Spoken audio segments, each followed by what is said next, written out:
vérité au cœur de l'information.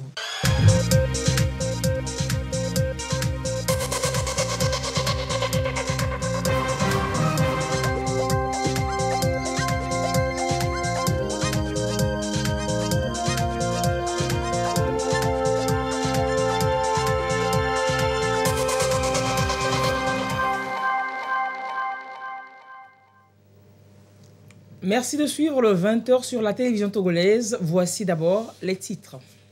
Où est passée l'eau potable à Kara? Depuis des semaines, les robinets de la Togolaise des eaux se sont asséchés comme la saison, mais des solutions sont annoncées pour soulager les populations et pour un retour à la normale assez rapide.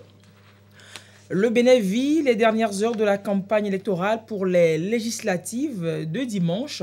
7 millions d'électeurs sont invités à répartir les 109 sièges de l'Assemblée nationale entre les 7 partis en lice.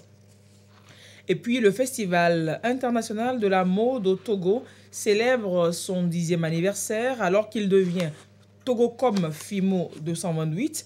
Le programme de l'anniversaire a été dévoilé avec en toile de fond un engagement pour l'environnement. Bonsoir madame, bonsoir monsieur. On ouvre ce journal donc à Kara où l'eau potable de la TDE se fait rare dans les robinets depuis plusieurs semaines. S'il est vrai que Kara et ses localités environnantes vivaient souvent ce phénomène en saison sèche, il faut aussi constater qu'il s'exacerbe au fil des années. Qu'est-ce qui explique le problème et qu'est-ce qui est fait pour un rapide retour à la normale? Élément de réponse dans ce sujet de Nestor Mouzo. Robinet à sec à Kara depuis la fin du mois d'octobre. Le phénomène est plus ressenti par les clients de la Togolaise des eaux, dont les concessions se trouvent en périphérie de la ville et sur les hauteurs. Ceux-ci se demandent à quand la fin du calvaire. Chez moi ici, c'est depuis novembre, il n'y a pas l'eau. On souffre beaucoup. Avant là, si on a coupé la nuit au moins, ils vont amener. Maintenant là, c'est fini carrément, ils n'amènent jamais. Mais on paie facture. C'est la facture qui nous énerve chaque jour. Moi, je grandis ici. Je ne pisse pas l'eau, mais je paye facture. C'est dans les puits qu'on se promène pour pisser l'eau et on se débrouille avec ça comme ça. Alors, il n'y a pas l'argent pour qu'on fasse forage aussi. Il n'y a pas l'eau, ça fait quelques mois.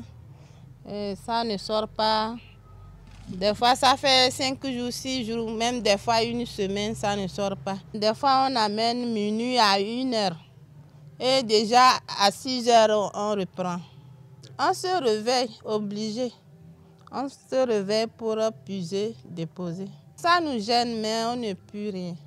On est obligé d'aller puiser ça au forage amené. Nous souhaitons que tout ça, là, ça n'a qu'à s'arranger. La Togolaise des eaux est consciente de la situation. La TDE explique cette situation par l'augmentation de la demande. Augmentation que la capacité de production journalière du barrage de la Kouza, qu'elle exploite depuis 1978, ne peut plus satisfaire. La situation actuelle, c'est dû au fait que depuis la fin de la saison des pluies, la consommation des populations a repris.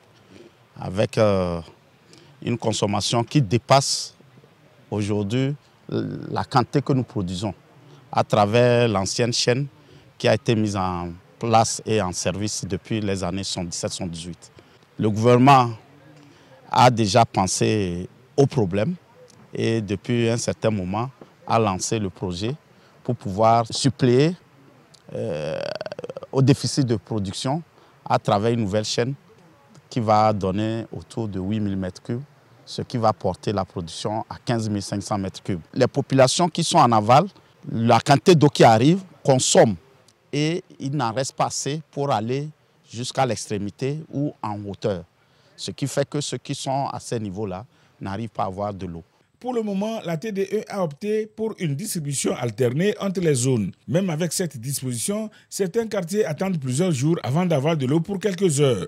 L'autre souci de la population, c'est la couleur rousse que présente l'eau lorsqu'elle est renvoyée dans les robinets. Quand il y a rupture, quand vous renvoyez l'eau, c'est à vitesse. Et donc, toutes les canalisations sont remuées. Tout ce qui est dépôt dans la canalisation.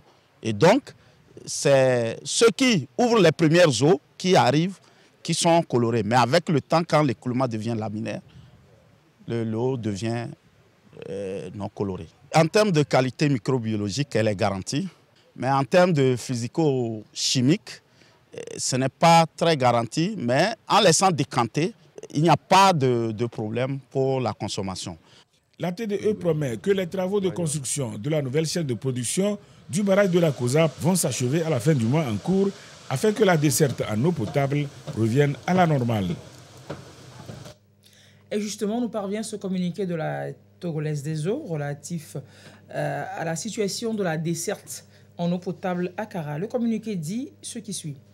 Certains quartiers de la ville de Kara, situés en hauteur ou en périphérie, tels que Chichinda, après l'église catholique, Born Fonden, Lama Feng, Nidida, Agamade, CMS Adabaoure, connaissent depuis peu des difficultés d'approvisionnement en eau potable.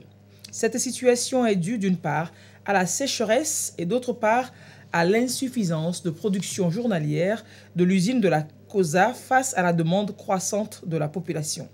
Pour faire face à ce problème saisonnier récurrent, le gouvernement a entrepris des travaux de dédoublement de la station de traitement d'une capacité de 8000 m3 par jour et la construction d'une seconde bâche de stockage en vue d'amener la capacité de production de 7500 m3 par jour à 15 500 m3 par jour.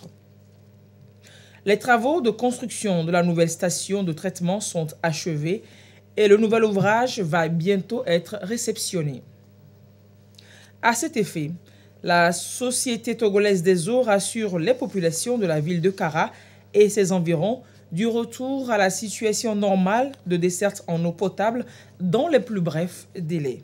Pour juguler la situation qui prévaut actuellement et permettre un accès équitable de l'eau pour toute la population de Kara, la TDE a mis en place un système de fourniture d'eau par zonage qui consiste à fournir de façon alternée de l'eau potable dans la ville de Kara 24 heures par zone.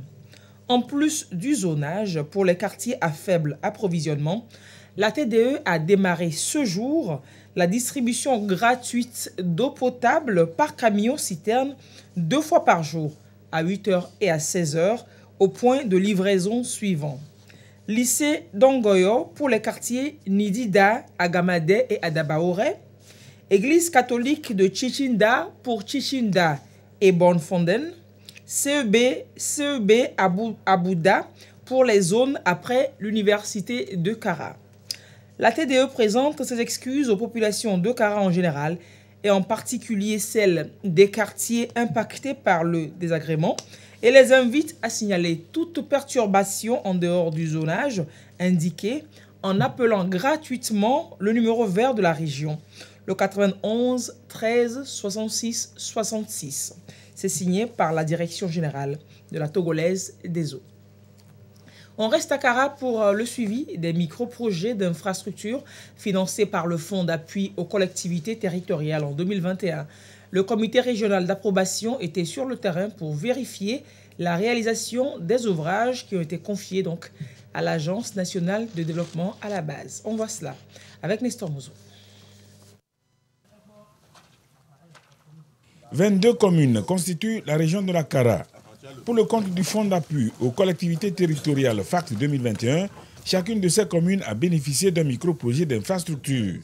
La commune d'Assoli 2 a choisi de construire une auberge au sein du centre communautaire, ceci pour une bonne raison. Par rapport à la dotation FACT, la commune d'Assoli 2 a choisi de construire une auberge. Avant que la commune ne s'installe, il n'y avait pas de marché. Par rapport à cette difficulté, Madame le maire et puis le conseil municipal sont dirigés vers les chefs cantons, mais jusqu'ici ça ne donne pas. Donc voilà pourquoi ça traîne. Et puis, comme vous le savez, l'argent c'est le nerf de la guerre. La commune ne peut pas vivre sans recettes. Et vraiment c'est ça qui a motivé de créer quelque chose qui peut rapporter à la commune. C'est une commune qui est située sur les collines et par rapport à longs véhicules, les chauffeurs qui ont toujours des pannes dans notre commune veulent s'héberger. Donc par rapport à ça, nous voulons les héberger et c'est ça qui motive la construction de cette auberge. Forages, bâtiments scolaires, hangars ou boutiques de marché sont entre autres certains micro-projets soumis par les autres communes de la région de la Kara. L'Agence nationale d'appui au développement à la base, ANADEB, a été chargée par le gouvernement de la mise en œuvre de ces micro-projets. Quel est l'état d'avancement des travaux? Le comité régional d'approbation Koura a effectué une visite des chantiers pour s'en rendre compte. Il y a certaines entreprises qui ont fini pratiquement. Il y en a d'autres qui n'ont pas encore fini. Et nous voudrions les exhorter à respecter les chronogrammes et surtout les calendriers de livraison des ouvrages. Donc c'est pour cela que nous sommes là aujourd'hui. Et c'est l'occasion de dire à nos populations qu'il faut qu'elles s'approprient, il faut qu'il y ait un devoir citoyen, le contrôle citoyen, que les populations laissent, qu'elles constatent qu'il y a certains endroits où ça traîne, qu'elles remontent l'information vers les mairies pour que nous puissions être au même niveau d'information par rapport à la réalisation des ouvrages. Par rapport à la qualité, de par les techniciens, le dosage serait bon. C'est l'occasion également de remercier les plus hautes autorités de l'État qui accompagnent les communes, notamment à travers le FACT. La visite des chantiers du FACT 2021 a été suivie d'une rencontre sur les micro-projets d'infrastructure du FACT 2022. Il s'agit pour le comité régional d'approbation d'examiner et d'approuver ou de rejeter les projets identifiés par les 22 communes. Financés par le budget de l'État togolais, la réalisation de ces micro-projets d'infrastructure a pour objectif le processus de mise en place et de gestion des infrastructures socio-collectives des communautés à la base. Et plus loin, dans le Grand Pendjal, nous sommes dans la région des Savanes. Les travaux autour du pont de Mondouri avancent bien. 90% de taux d'exécution en octobre dernier. Les choses sont allées très vite. Pour l'un des plus grands ponts du Togo, il fait plus de 200 mètres. Et pour le plus grand bonheur des populations. Regardons avec Gérard Lagoutou. La traversée de la rivière Pendjal, symbole d'un véritable calvaire, que ce soit en saison sèche ou encore en période des pluies. Même ces ouvrages en construction sont parfois impuissants face à la force de cette ressource naturelle. Mais la reprise des travaux en mai dernier a permis d'atténuer les difficultés souvent rencontrées par les populations. Nous sommes à 2 km de la frontière avec le Bénin, côté Est Togo. Avant, on passait, le pont n'est pas encore arrangé. Nous, on prend la pirogue, passer, aller prendre notre marchandise. C'était difficile pour avancer vers ou bien Bénin ou bien Pantali pour arranger ce qu'on va aller faire et encore retourner. C'était en 2021, je suis allée à Mandouri d'abord. Et ça nous prenait du temps. Maintenant, avec une heure comme 30 minutes, on peut aller. Et avant là, c'était avec pirogue. Et moi aussi, j'avais peur de l'eau là. 4 mois après la reprise des travaux, et les usagers saluent la volonté manifeste qui accompagne la politique de développement prônée par le chef de l'État, Faure Essos-Mnanya Singbe. Maintenant là, si on passe, ça ne nous gêne rien. Ceux qui ont arrangé comme ça là, on les remercie. On est content sur le pont là. Nous on n'était pas sûrs même qu'on peut avoir ce pont là. On n'était pas sûrs. Parce que le fleuve là, regarde, il y a comment tout blindé. Donc, pirogue, on te prend encore 500 000 francs. Avec la moto, tes bagages, des fois même l'eau m'a porte où il y a battu. Maintenant, voilà, on est sur le pont. Tu quittes déjà, à lui que tu viens, tu montes déjà, tu es encore au marché. Tu quittes du marché encore, tu es à la maison. Et chaque jour encore, il y a encore la sécurité sur la voie encore. Et on est toujours sur la même voie. Et le président au nord, je suis même, on le félicite beaucoup, beaucoup même. L'ouvrage s'étend sur environ 200 mètres et s'ouvre sur la ville de Mandouri et ses principaux centres commerciaux. Un véritable cordon qui renforce également la coexistence transfrontalière. Les échanges sont fluctuants. Même quand il n'y avait pas le pont, il y avait toujours ces échanges-là parce que c'est les mêmes peuples, c'est les mêmes traditions, c'est les mêmes familles. Et donc aujourd'hui, grâce à ce pont, les échanges deviennent plus faciles. Les familles se retrouvent ensemble. Et la coopération transfrontalière également est renforcée. Aujourd'hui, avec la commune sœur du Bénin, nous échangeons beaucoup. Et grâce à ce pont qui nous permet d'aller et de revenir sans difficulté. Et nous profitons de cette occasion pour dire un grand merci au chef de l'État qui a mis tous les moyens en œuvre pour que ce pont soit réalisé. Aujourd'hui, les travaux sont exécutés à plus de 90%. et la réception de l'ouvrage s'annonce imminente pour tourner définitivement les pages sombres écrites par la rivière Pendjal. Et en descendant la région des Plateaux, le ministre des Enseignements primaires, secondaires, techniques et de l'artisanat, Doji Kokoroko, a offert ce vendredi du matériel informatique à 3 établissements scolaires de la région. Donc, l'événement a été couplé d'ailleurs de la pose de la première pierre de construction d'un bâtiment scolaire au lycée Adeta. Compte rendu à notre Kiliou. Vers une digitalisation du système éducatif togolais. C'est l'ambition du ministre Komla Doji Kokoroko en charge du secteur de l'éducation. Dans les Plateaux, les dons de matériel informatique sont allés aux 2 lycées d'Agunyongbo, au collège catholique Saint-François des Salles, ainsi qu'au lycée d'Adeta. Des dons pour renforcer le matériel bureautique de ces établissements pour accroître ainsi l'efficience et la qualité de l'enseignement.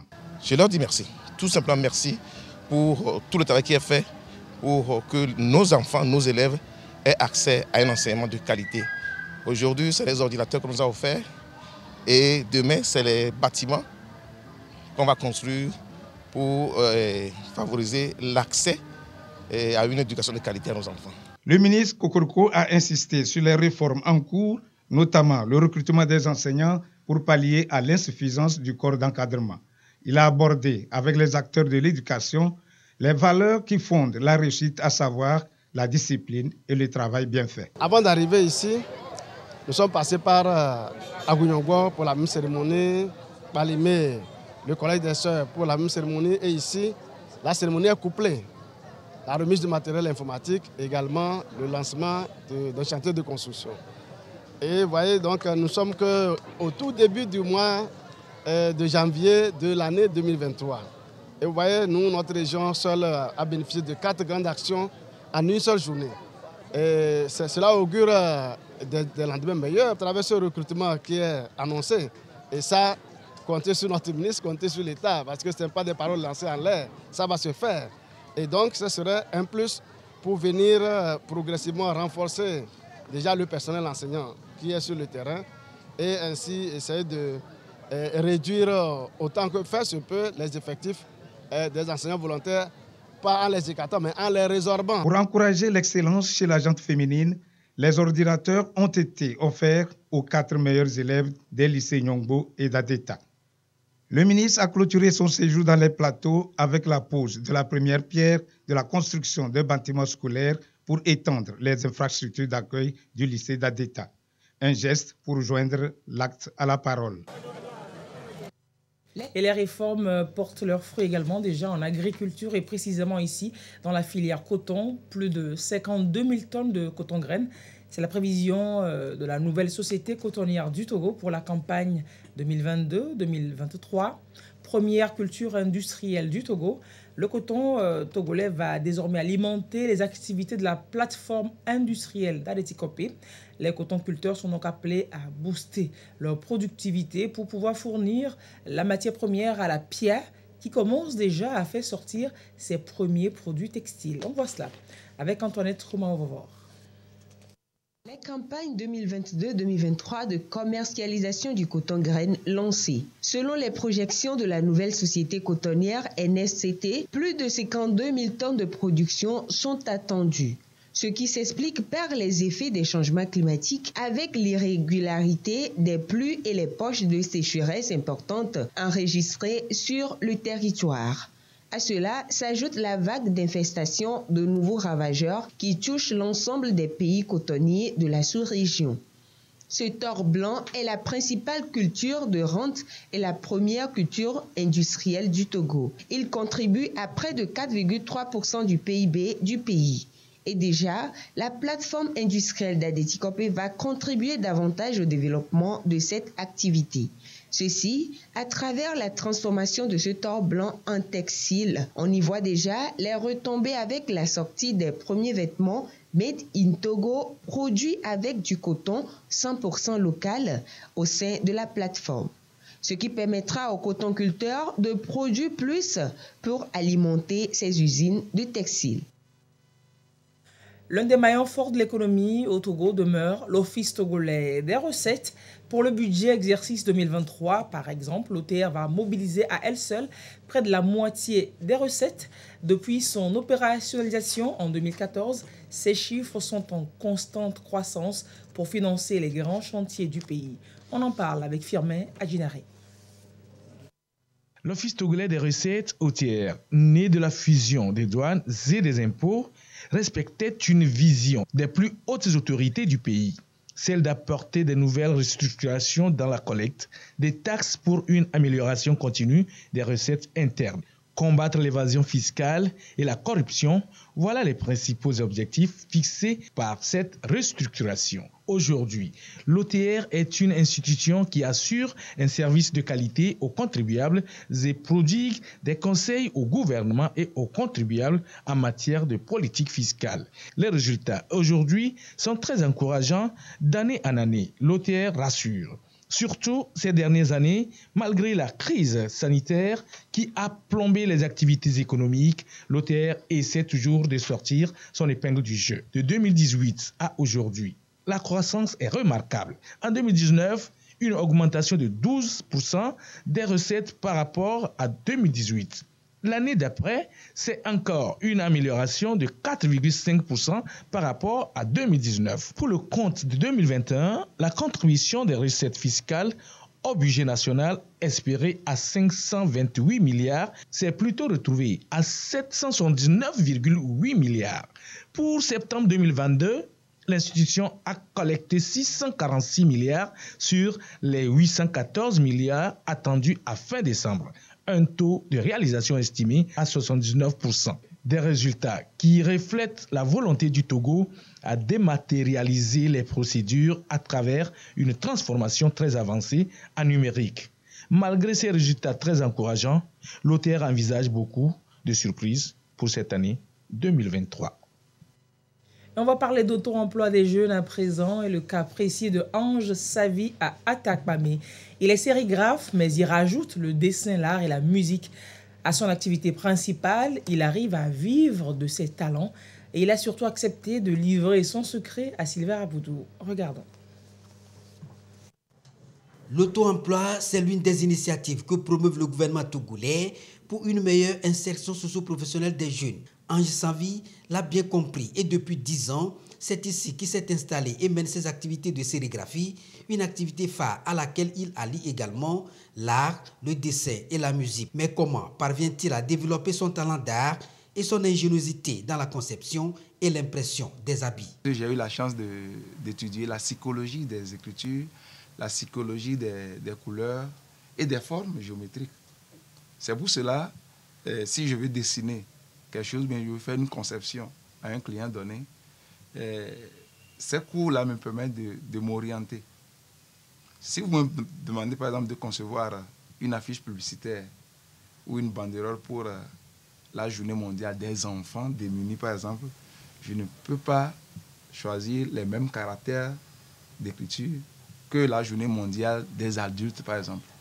Plusieurs produits sortent d'ici chaque jour, des t-shirts, des impressions sur bâche et bien d'autres, ceci grâce à la magie de cette machine qui sert d'imprimer sur place. Ici, nous faisons tout ce qui a trait à la sérigraphie, c'est-à-dire que l'art d'imprimer sur les t-shirts. Nous avons un domaine de l'imprimerie. Donc l'imprimerie, là, ça nous permet de faire les impressions sur les papiers. Malgré cette activité, il embrasse également d'autres. Pendant les moments où il n'y a pas affluence de clients, je me permets de faire la réalisation maintenant des tableaux d'art. C'est ça qui me permet de faire des expositions annuelles que je fusionne avec la musique. Ange Savi dispense également des cours de musique au Togo comme ailleurs, ce qui fait de lui aujourd'hui un jeune à plusieurs casquettes.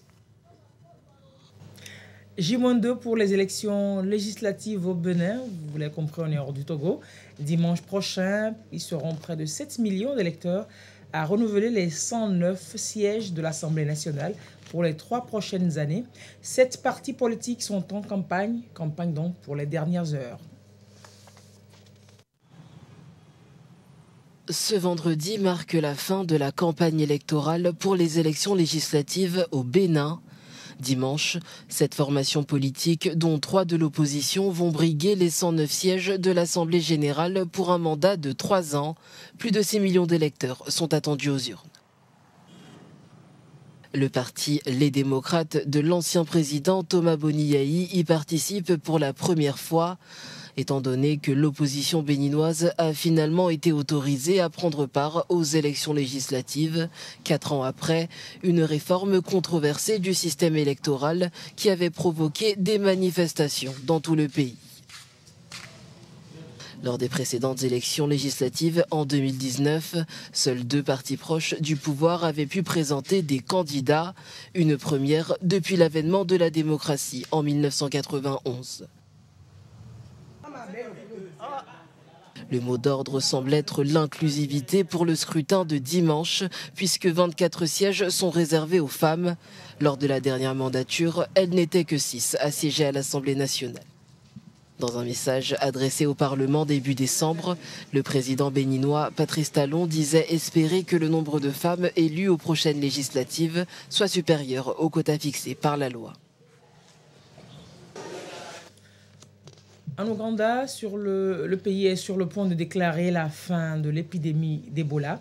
Le Centre africain pour le contrôle et la prévention des maladies attend le 10 janvier prochain pour acter la bonne nouvelle pour ce pays touché par la maladie il y a 5 mois. Le Centre africain pour le contrôle et la prévention des maladies est sur le point de déclarer la fin de l'épidémie Ebola en Ouganda.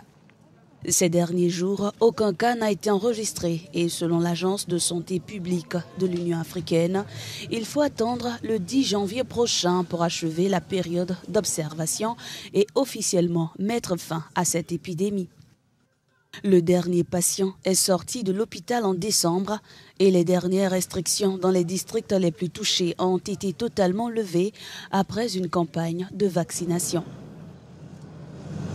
En décembre, les autorités ougandaises ont reçu des vaccins expérimentaux qui étaient destinés à lutter contre la souche soudanaise en vigueur dans le pays. En tout, il a fallu 70 jours à ce pays d'Afrique de l'Est pour maîtriser cette épidémie.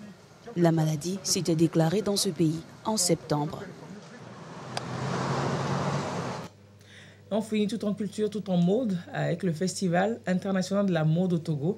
Le FIMO 228 est devenu aujourd'hui Togocom FIMO 228 qui prépare son 10e anniversaire en cette année 2023. C'est un événement qui fait la promotion donc, des talents, des designers et des mannequins locaux comme internationaux à travers l'exhibition de leurs créations dans les défilés de mode.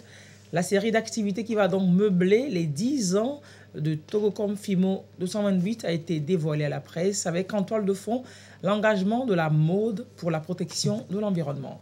Esther Diato, Clarisse Atikle. 9 ans déjà que le Festival international de la mode au Togo, FIMO 228, fait la promotion des jeunes talents, couturiers, mannequins, bref, tous ceux qui œuvrent dans l'industrie de la mode au Togo. Les 10 ans du festival, lancés officiellement ici, sont célébrés sur fond de partenariat avec Togocom. Il devient donc Togocom FIMO 228 et annonce beaucoup d'innovations pour cette 10e édition. On aura du Grace Wallace, on aura du Credania, on aura du Hilario, du Desmo Design, des jeunes créateurs. On aura également des créateurs internationaux qui sont très connus, qui viendront de la France, qui viennent de l'Allemagne, de la Belgique, la Côte d'Ivoire, le Nigeria. Quand moi je voyage, je vais à l'extérieur, je vois comment la mode évolue, notamment au Nigeria. Pourquoi pas aussi avoir cette détermination-là pour pouvoir pousser les créateurs du Togo, puisqu'il y en a plein qui sont talentueux. C'est du 14 au 19 février 2023 à Lomé. Pour la 2e année consécutive, la mode s'engage pour la protection de l'environnement. Les bonnes dames techniciennes de surface qui rendent les rues propres seront sous les projecteurs, eu égard à leur rôle prépondérant dans l'assainissement des villes. Pour la première fois, nous allons faire défiler les techniciennes de surface, celles-là même qui contribuent à la protection de l'environnement. Les déchets de la mode, les déchets de tout ce qu'on rencontre sur la chaîne de transformation d'un tissu. Nous allons vous offrir un vernissage. Il y aura également un colloque sur le thème le vêtement sous toutes ses coutures. Mon grand souhait et mon désir ardent, c'est que l'on puisse continuer à faire de la mode qui pour moi est du savoir-être, du savoir-faire que nous pouvons exporter à l'international et amener le génie togolais loin sur notre planète. Fimo 228 est désormais sponsorisé par Togocom sur les 3 prochaines années. Ce partenariat, nous l'avons voulu pour communiquer le leadership dont Togocom fait preuve au festival de mode Togocom Fimo 228. De ce partenariat naîtra aussi des formations pour les jeunes créateurs, le leadership, l'excellence et la persévérance. Et donc, c'est des valeurs que nous partageons avec Fimo 228 et qui nous ont poussés, après les 3 années d'expérience avec eux, à nous jeter dans cette nouvelle aventure. Porté depuis 2014 par Challenge Modeling Agency, Togocom Fimo 228 ambitionne de toujours positionner la mode togolaise sur l'échiquier international et d'en faire un vecteur de la culture togolaise. Et c'est la fin de ce journal. Vous rappelez juste que vous suivrez tout à l'heure, à partir de 21h, une émission spéciale sur la cybercriminalité appliquée dans la vie de tous les jours et aux organisations. Vous avez rendez-vous donc à 21h avec Esther Laclé. Merci de rester sur la TVT pour la suite de ces programmes. Au revoir, passez un très bon week-end et à très bientôt.